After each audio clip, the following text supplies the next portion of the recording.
ta vie à travailler au bois, à bûcher ton ennui, à la sueur de tes bras. Ben moi je te dis amour.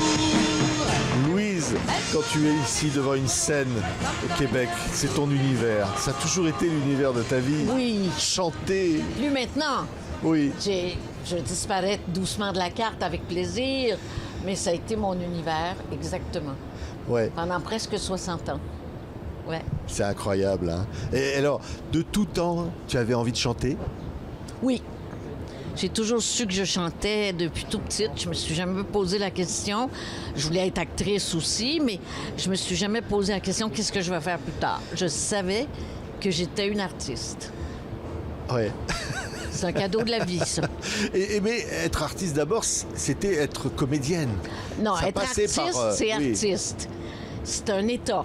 Après ça, tu développes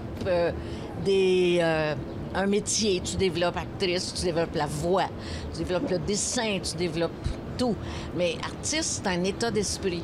Tu es toujours artiste 24 heures par jour, mais tu n'es pas chanteur 24 heures par Oui. jour, heureusement. Et comment les choses arrivent alors dans ta vie, Louise, à un moment donné, les rencontres? Je vais aller chercher les choses Ouais. souvent. J'attends pas, je suis une impatiente.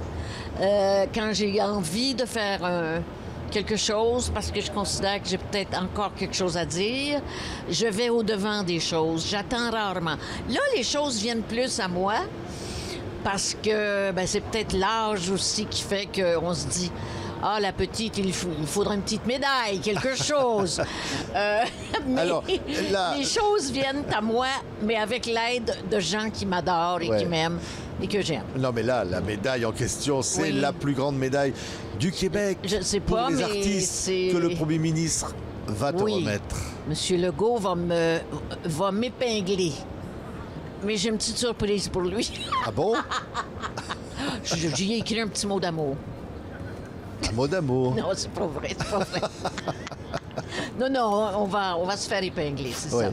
Mais, Je vais me mais faire au épingler. fond, pour dire, Louise, tu représentes cette force de la chanson québécoise, cette génération qui a amené la chanson là où elle est aujourd'hui, là encore. Oui. J'ai aucune nostalgie, par contre. Zéro.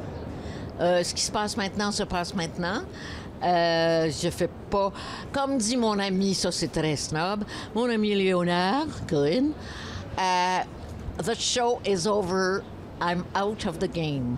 J'ai eu mon tour, j'ai eu mes dés, j'ai eu ma chance, j'ai eu mes malchances, j'ai eu un timing du tonnerre. Faut dire que toute notre génération, autant française que québécoise des années 60, 70, 80, 90, 2000 un peu, on a eu un chemin du roi avec nos chansons. Oui. Un chemin du roi. Et là, c'est d'autres choses. C'est les jeunes qui vont l'appeler comme ils veulent. Oui. Il y a Ça quand me même- regarde plus. Oui, il y a quand même une chanson. Mais, ça me regarde plus, mais ça reste une passion quand même de les voir aller ou de les voir ne pas aller. Je peux pas me fermer les oreilles à ça, c'est impossible. Oui, là, il y a une chanson, on va l'entendre là. C'est avec évidemment Charles Bois. Oui. Ça reste cet avion Oui, qui oui, décolle. Hulbert, cette ça n'a voix. pas vieilli d'un demi-ton. Ça n'a pas vieilli. D'ailleurs, on la chante toujours dans la même tonalité. C'est pour vous dire à quel point. Et Robert a raison. Il a dit, je te jure, Louise, si on change la tonalité, les gens ne sauront pas que c'est ça, mais ils n'embarqueront pas dans l'avion. Ah ouais. Tiens, on Il a écoute. raison, hein? On écoute encore un petit. OK. Please. Astrojet, Whisperjet, Clipperjet, Turbo. À propos, je suis pas rendu chez Sophie. Et là, le succès devient Oui. phénoménal. C'est incroyable ce qui arrive. Sans m'avertir. Oui, comme tout succès, comme quand quand ça se passe dans une carrière, c'est toujours très rapide tout d'un coup. Hein? On chantait quand même chacun de notre côté depuis 5, 6 ans. On avait déjà une carrière débutante, mais un certain métier, plus une école de théâtre, plus... On n'est pas arrivé comme ça là, à cause d'un concours et du jour au lendemain, on était des vedettes. Là. Tu sais, je veux dire, Chic Barbara, ça y a pris 20 ans. Nous autres, on a été chanceux, ça nous a pris 7-8 ans. Mais quand même, ça fait une grande différence. Ça fait qu'on peut durer. Le dur désir de durer. Un de vos grands poètes, je pense que c'est Éluard qui a dit ça. Le dur désir de durer. Moi, je disais le dur désir d'endurer. Mais alors à l'époque, il y avait surtout Félix qui était là. C'était le, le monument de la chanson québécoise. Félix chantait quand j'étais à l'école. Il venait chanter dans mon collège. C'était notre troubadour de l'époque. Toutes les filles le trouvaient tellement beau.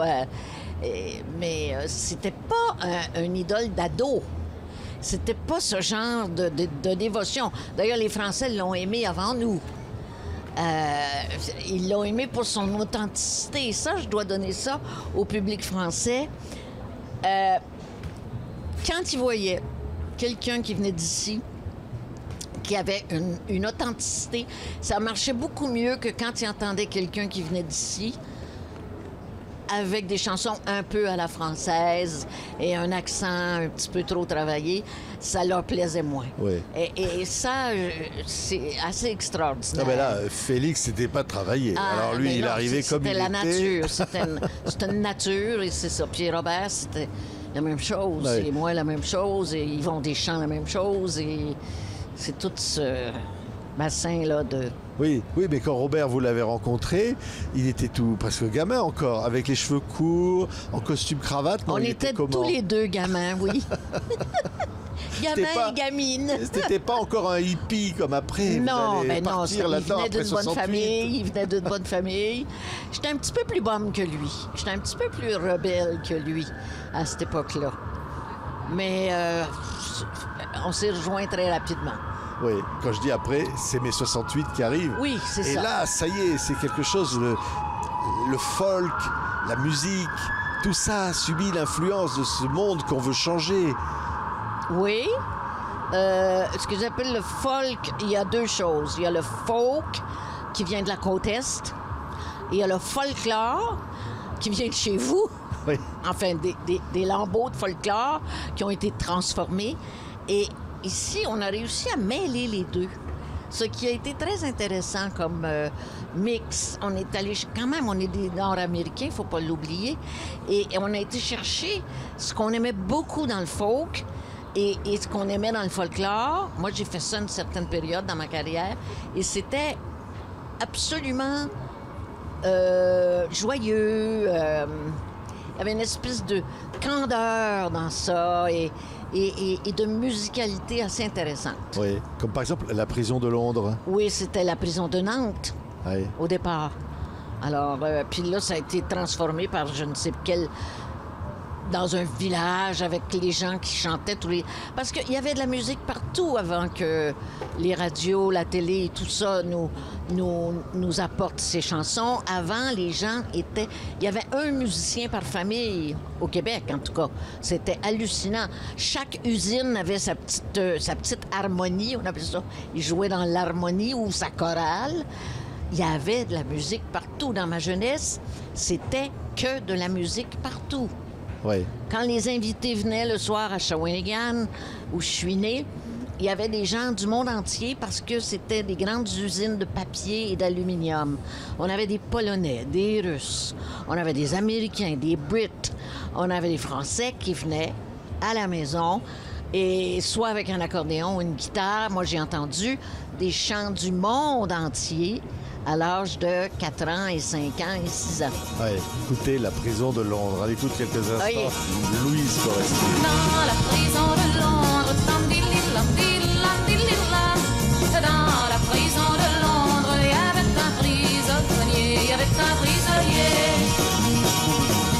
Et puis, évidemment, toujours avec Robert, il y a California, Ah oui, c'est La beau, marche du ça. président. Ah, ça, c'est magnifique, ça. La marche du président, c'est un texte de Gilles Vigneault, hein, qu'on a écrit à trois, autour d'une table, en pleine nuit, à Québec, dans sa maison, avec les enfants qui dormaient à côté et tout. Ouais, c'est quelque chose, ça. Ouais. C'est des souvenirs incroyables, hein? Oui, ben oui, c'est beau.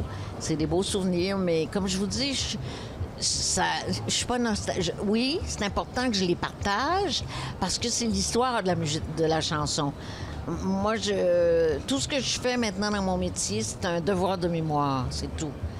Je m'imagine pas que je vais faire un comeback comme il y en a eu quelques fois, mais j'y rêve même pas. Non, j'ai été là assez longtemps. Ouais. Ouais. Oui, et alors, quand on parle de ce Québec qui va, entre guillemets, conquérir cette musique québécoise, qui va conquérir le reste, et notamment la France, c'est Starmania. Le phénomène de cet opéra ça. de Luc Plamondon et Michel Berger. C'est tellement visionnaire. Ouais. C'est encore... tu écoutes les textes aujourd'hui, tu fais... Mais voyons, c'est tellement ça. Ouais. C'est tellement maintenant. C'est tellement Ziggy. C'est toute la sexualité qui se transforme. Le sexe symbole, attention, il y en a encore, etc. Et les hommes d'affaires, il y en a. Il n'y a rien qui est terminé. Et les serveuses. Oh, automate. Les belles serveuses. Oui. Et... Moi, je suis une servante de la chanson. Ouais. J'ai toujours été, comme on dit ici, une waitress. Oui. Et donc, tu es allé voir Luc Plamondon, parce que quand Starmania arrive pour la première fois ici au Québec pour être joué, la voilà, la serveuse automate. Je l'ai en face de moi. Oui, j'avais entendu dire que ça se montait, mais j'avais pas été convoquée pour les auditions. Et là, comme c'était un copain à moi, puis il demeurait à côté de chez moi, un matin, j'ai toc-toc à la porte. J'ai dit, Luc, il faut que je te dise quelque chose. La serveuse automate, c'est moi. Il dit, bon, on va prendre un café. Il m'a fait un café et j'ai dit, oui, mais t'as choisi une fille formidable, une jeune femme, avec une voix extraordinaire, qui a une voix de cristal, justement. C'est elle, Cristal.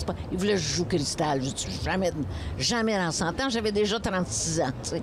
Non, Cristal, c'est Cristal, elle a 20 ans, 18 ans. Oui. Et j'ai dit, la serveuse, c'est moi. Il a dit, OK. Ça s'est fait comme ça.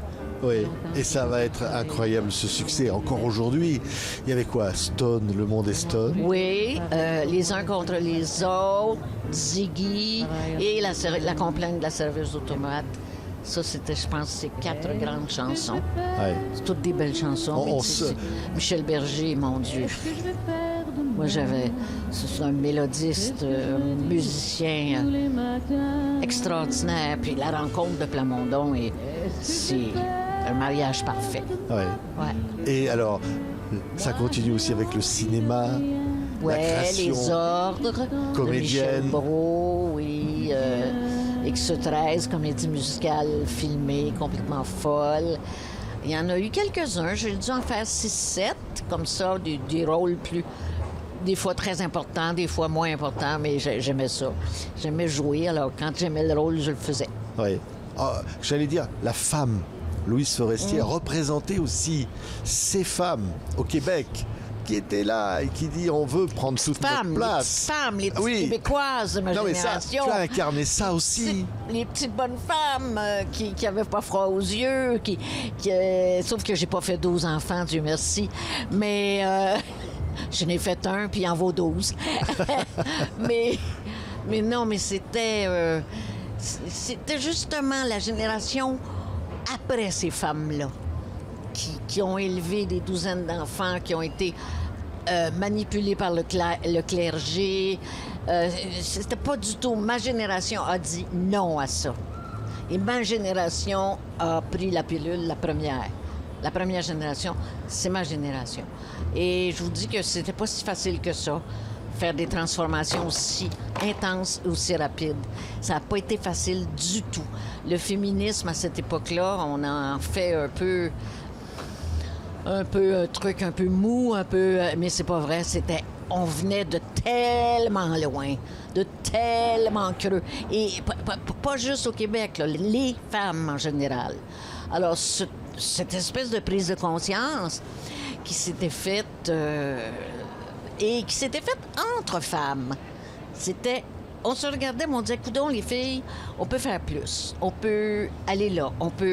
Allons, on ose, on y va. C'était pas contre les hommes. Ça n'a rien à voir. C'était, OK, on se prend en main, on y va. Oui. Oui, et puis derrière, il y a aussi tout le mouvement qui accompagne aussi la chanson, les grands rassemblements de chanteurs pour le Québec. Pauline Julien, mon Dieu. Oui. Anne Sylvestre, qui était la grande copine de Pauline. Toutes ces femmes absolument extraordinaires qui voulaient être complètement autonomes et qui essayaient. C'était pas facile d'être totalement autonome. Oui. Quand tu étais une femme à cette époque-là, gagner ta vie, puis c'était pas facile. Alors, pour moi, des exemples extraordinaires. Pour moi, c'est Monique Lérac, Pauline Julien, qui étaient des maîtresses femmes qui m'ont vraiment guidée, qui m'ont inspirée. C'est elle. Oui. Et je disais les grands rassemblements parce que la chanson accompagne aussi les mouvements politiques ici au Québec. Pour la reconnaissance. Oui. Voilà. Moi, là, je avec me suis Charlebois. un peu loin de ça. Ah oui. Je dois vous dire. Non que je voulais pas que le Québec soit souverain, au contraire, mais j'avais un peu de misère avec la chanson engagée. Je me disais, j'ai déjà un métier, je parle de tout. J'écris des textes qu'on peut lire à travers la grille politique. Val d'espoir, par exemple, c'est un titre qui dit tout. Alors j'écris, si on veut capter cette chanson-là, comme ça, c'est parfait, ça me regarde plus. Mais je n'écrivais pas pour ça. Je ne défendais pas une cause politique. Je trouvais que René Lévesque était assez spectaculaire là-dessus. Et puis que toute notre gang, on a embrassé ce mouvement-là. Mais il y avait quelque chose de privé quelque part pour moi. Dans mon monde, mon choix politique, ça me regardait moi. Oui. Et vous diriez, au fond, que la chanson, parce que quand on regarde tout ce chemin, ces 60 ans de carrière, Oui. Louise, Oui. que tout ça a été finalement utile, important, que c'était... Je sais pas pour qui, sûrement pour 3-4 personnes. Je niaise, là. Mais non. Mais pour moi, vous savez, avant de chanter pour les autres, il faut être capable de chanter pour soi. Avant d'aimer quelqu'un, il faut s'aimer. C'est toujours le même processus. Quand ça part de toi, quand tu arrives à te satisfaire, à aller au bout de tes envies, de ce que tu as à dire, là, on peut t'aimer et ça marche. C'est d'égal à égal. Oui. C'est comme ça. C'était pour être aimé, chercher... Non, c'était pour m'aimer. Oui. Pas pareil. Oui. Pas pareil. Ça, c'est plus dur encore. Mais c'est très difficile, effectivement. C'est un métier quasiment. Oui. Et c'est toujours pas atteint, ça. Oui, c'est atteint. Demandez à mes meilleurs amis, oui. J'ai travaillé là-dessus beaucoup. C'était aussi pour moi un métier d'arriver à le vivre comme ça. C'est sûr. Oui. Et donner aussi aux gens, à travers les chansons, Oui. quelque chose qui leur parle à eux aussi. Oui, c'est sûr. Voilà, de leur vie, qui les aide peut-être à ils vivre. s'identifiaient à mon énergie.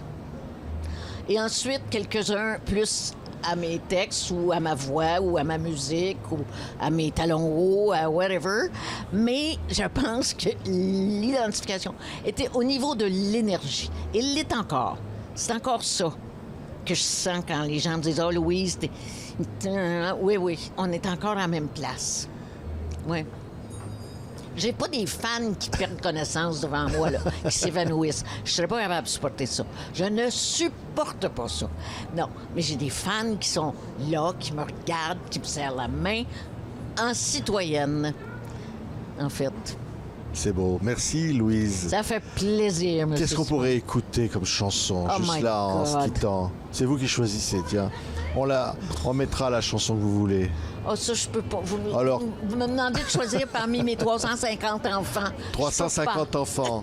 On va prendre au hasard, alors. Au hasard, allez-y. Allez. C'est pas ça. Oui.